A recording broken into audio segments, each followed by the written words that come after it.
Assalamualaikum warahmatullahi wabarakatuh. Kembali lagi pada mata pelajaran IPA, yaitu masih tentang sistem reproduksi pada manusia.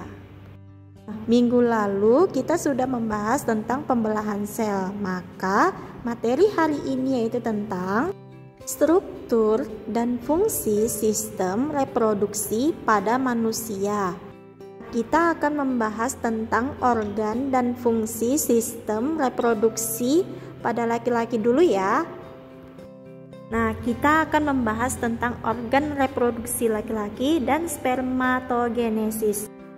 Organ reproduksi manusia adalah organ yang digunakan dalam proses reproduksi pada manusia. Organ reproduksi ini berperan penting untuk menghasilkan keturunan melalui pembuahan atau fertilisasi. Nah, baik pria maupun wanita itu memiliki organ reproduksi yang berbeda sesuai dengan fungsinya masing-masing.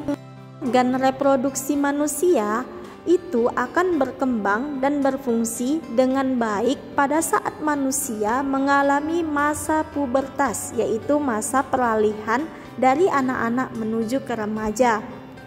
Nah, kematangan organ reproduksi laki-laki itu ditandai dengan diproduksinya sperma, sedangkan pada wanita ditandai dengan terbentuknya sel telur atau ovum.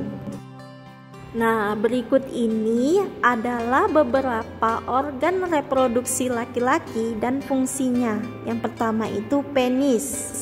Penis merupakan bagian luar organ reproduksi laki-laki yang berfungsi sebagai saluran kencing atau urin dan saluran sperma.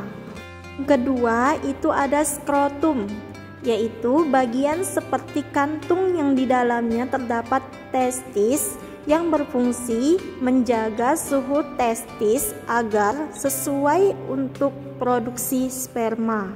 Ketiga, itu ada testis, yaitu bagian yang bentuknya bulat telur yang tersimpan dalam skrotum yang berfungsi untuk memproduksi sperma dan hormon testosteron. Selanjutnya yaitu epididymis, adalah saluran yang keluar dari testis yang berbentuk seperti tanda koma dengan sekitar 4 cm yang berfungsi sebagai tempat penyimpanan sperma sementara.